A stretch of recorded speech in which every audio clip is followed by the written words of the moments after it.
Assalamualaikum, nama saya Kofifa Indah Ramadan dari R4G, dan saya akan menjelaskan tentang layanan konsultasi.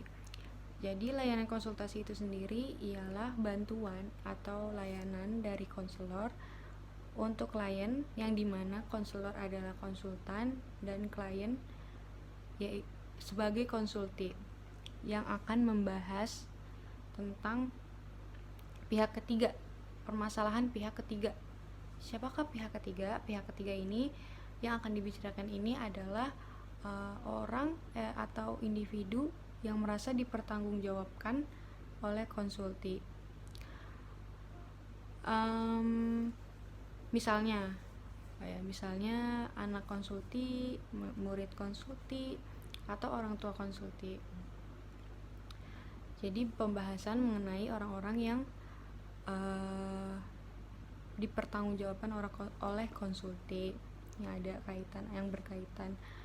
Nah, bantuan yang diberikan ini bertujuan untuk memandirikan konsulti sehingga ia mampu menghadapi pihak ketiga yang dipermasalahkan. Jadi mampu menyelesaikan masalah pihak ketiga dengan bantuan dengan pelayanan atau bantuan dari konselor.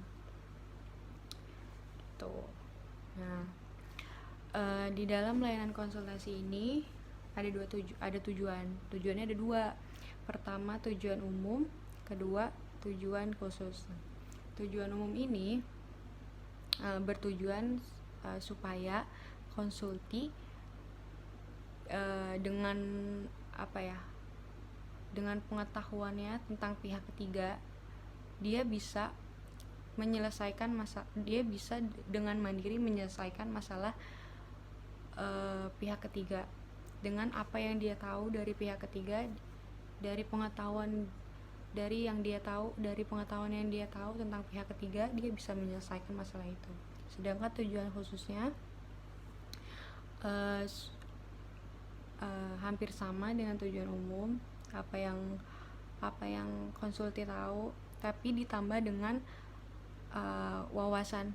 Jadi diharapkan konsulti bisa menyelesaikan masalah pihak ketiga bukan cuma dari apa yang dia tahu, tapi juga dari wawasannya, dari pemahaman dan cara-cara dia bertindak.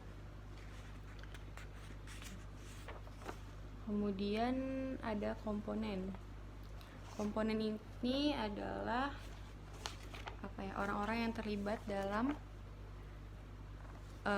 layanan konsultasi. Yang pertama ada konselor, yaitu tenaga ahli konseling yang bertanggung jawab melakukan pelayanan, yang akan mendengarkan dan memberi pelayanan konselor. Kemudian ada konsulti, ini individu yang akan meminta bantuan. Ini sama sih kayak klien, hanya sama kayak klien biasa, cuma kalau konsulti ini dia ada tanggung jawab. Jadi dia meminta layanan dari konselor, bukan untuk dirinya tapi untuk pihak ketiga, untuk kepentingan pihak ketiga untuk kepentingan pihak ketiga. Kemudian ada pihak ketiga ini individu yang menjadi masalah, sumber dari masalah. Kemudian ada asas. Yang pertama, etika dasar konseling. Etika dasar konseling ini ada 3. Pertama, ada kesukarelaan. Pertama kerahasiaan, kesukarelaan, kemudian keputusan diambil oleh klien itu sendiri. Nah, kalau kerahasiaan itu semua yang konsulti ceritakan, semua konsulti yang keluarkan itu kerahasiaannya dijamin. Kerahasiaannya dijamin. Ya, seperti itu. Dijamin, jadi aman lah ya. Kemudian kesukarelaan itu bersikap sukarela datang, sukarela bercerita, sukarela mengeluarkan isi hatinya gitu. itu sukarela. Kemudian ada keputusan diambil oleh klien sendiri. Jadi nanti di akhir kesimpulan dan keputusan itu diserahkan pada konsulti, yaitu keputusan yang dianggap paling tepat akan diputuskan oleh konsulti. Tentu setelah dilakukan analisis dan diskusi sehingga hasilnya tidak melenceng. Kemudian ada kemandirian. Di sini pada intinya adalah keputusan apa yang telah dipilih oleh konsulti. Konsulti harus mandiri menjalani keputusan tersebut. Di sini konsulti juga harus diharapkan mencapai tahapan-tahapan kemandirian sebagai syarat tercapainya proses konseling ini. Pertama ada memahami dan menerima diri sendiri. Ya, konsulti paham akan diri dan mungkin bisa memahami karakter atau diri pihak ketiga untuk memudahkan konsulti dalam menyelesaikan masalah pihak ketiga. Kemudian ada memahami dan menerima lingkungan. Ini mungkin lingkungan pihak ketiga untuk menambah kemungkinan dari permasalahan si pihak ketiga. Terus mengambil keputusan secara positif dan tepat. Ya. Karena keputusan berkaitan dengan tindakan yang akan dilakukan konsulti terhadap permasalahan pihak ketiga, maka keputusannya harus tepat supaya ya permasalahannya selesai. Kalau nggak tepat bisa nggak selesai kan. Kemudian ada mengarahkan diri sesuai dengan keputusan. Nah, jangan keputusan jangan bertolak belakang dengan keputusan. Jadi apa yang jadi keputusan yang dilakukan. Yang terakhir ada mewujudkan diri sendiri. Ini merupakan tahap lanjut di mana konsulti harus merasa benar-benar mampu berdiri sendiri tanpa bantuan pihak lain, serta mengembangkan diri ke arah yang dikehendaki. Tahap ini adalah tahap tertinggi dari kemandirian ya. Namanya aja kemandirian, harus bisa sendiri ya. Ini tahap ini paling tertinggi lah dari tahapan-tahapan dalam kemandirian.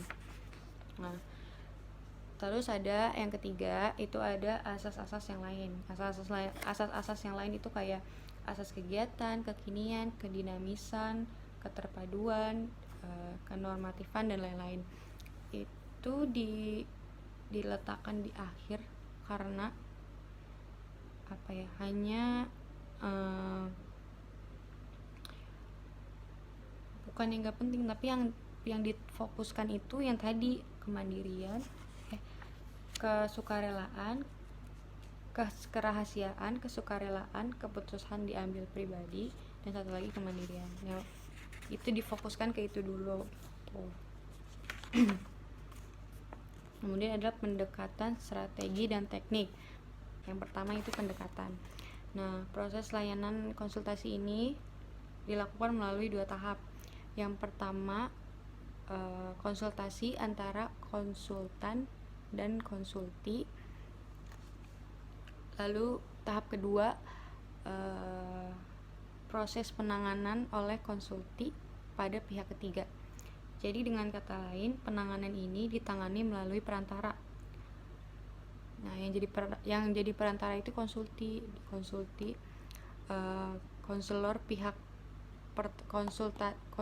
pihak pertama, konsulti pihak kedua, dan yang memiliki masalah ini pihak ketiga. Dari uraian tersebut, pihak pertama ini tertuju pada 2 pihak. Pihak kedua yaitu konsulti, dan pihak ketiga orang yang memiliki masalah. Di sini ada yang perlu dikembangkan oleh konsulti setelah dia melalui konsultasi, yaitu ada 5. Pertama, wawasan. Konsulti perlu memiliki wawasan, apalagi tentang wawasan tentang pihak ketiga, semuanya dari masalah lingkungan. Setelah itu ada pengetahuan. Konsultan juga perlu memiliki pengetahuan yang cukup memadai tentang hal-hal yang spesifik berkaitan dengan pihak ketiga. Kemudian keterampilan. Jadi untuk menangani permasalahan pihak ketiga, konsultan juga memerlukan keterampilan. Keterampilan ini disesuaikan dengan permasalahan yang dialami pihak ketiga. Selanjutnya ada nilai yang perlu dikembangkan pada diri konsultasi meliputi nilai-nilai kemanusiaan, nilai-nilai sosial dan moral, juga spiritual. Kemudian sikap konsulti akan memberikan warna afektif terhadap penanganan permasalahan pihak ketiga.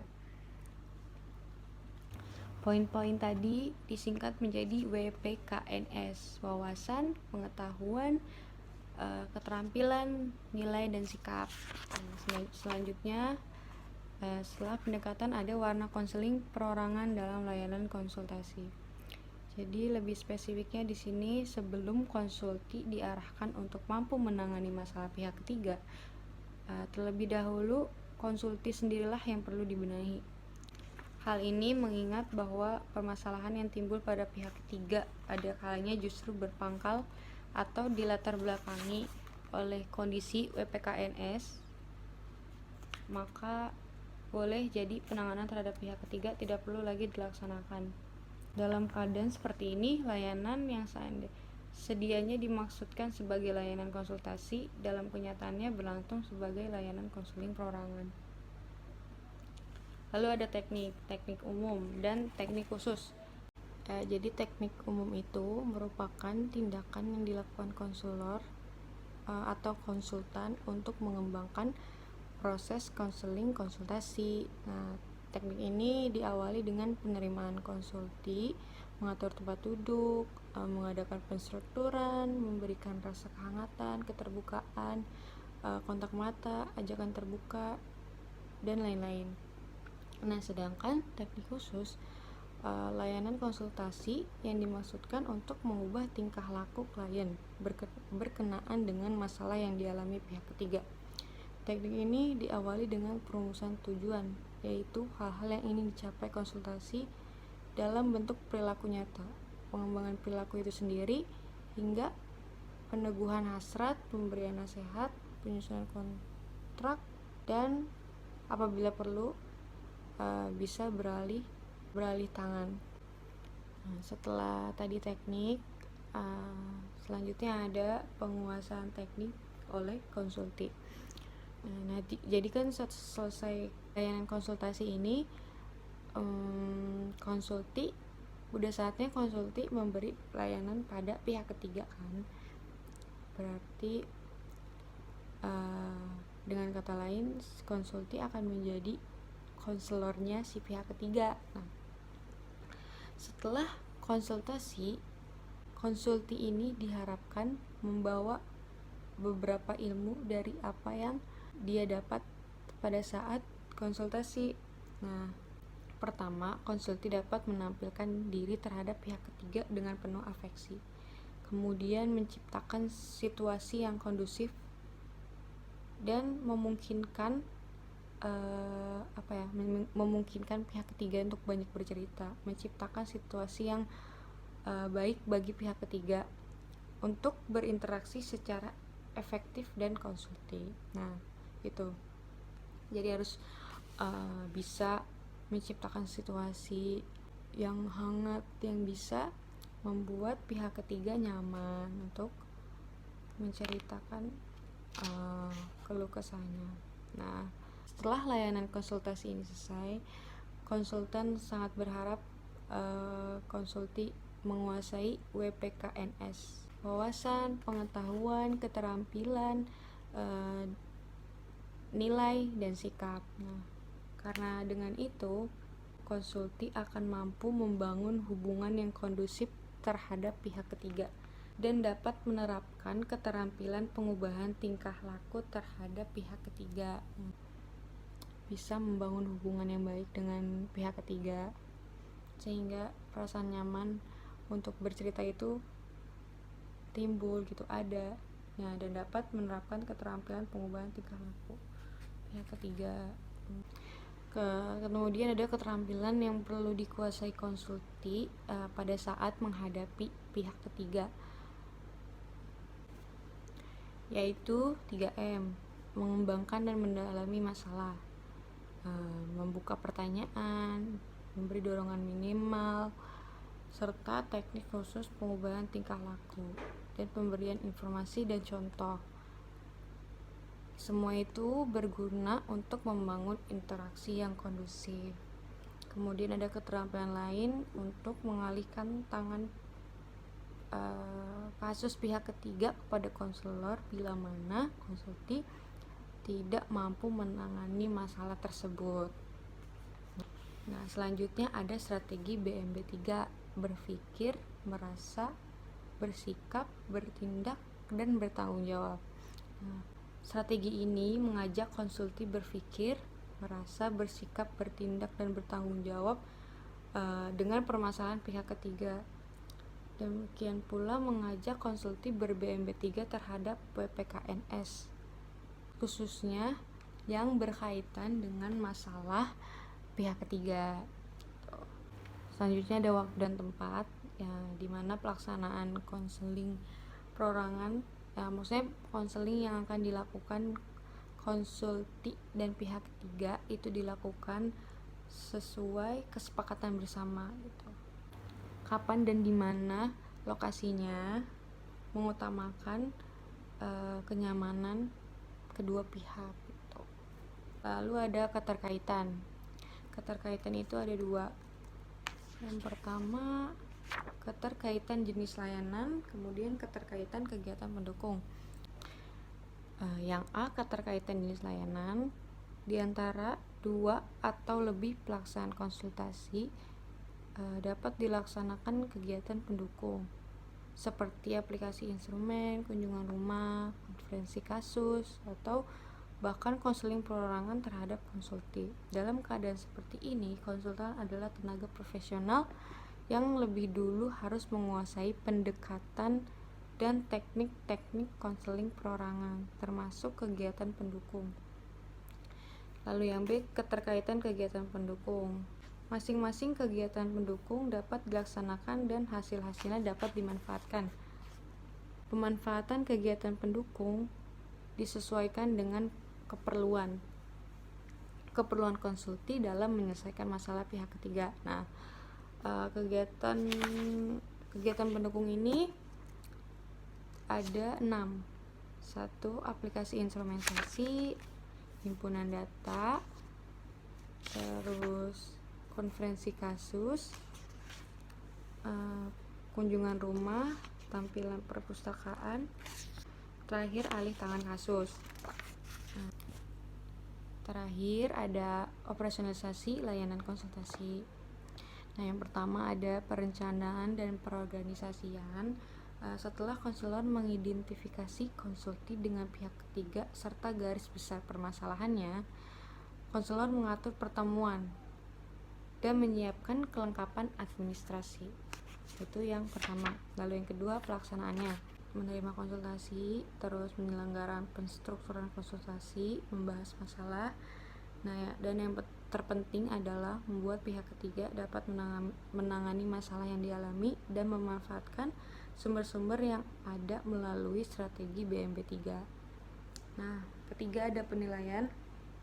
Penilaian di sini ada 3. Yang pertama ada penilaian segera, yaitu penilaian yang diperoleh dari proses konsultasi. Nah, yang kedua ada penilaian jangka pendek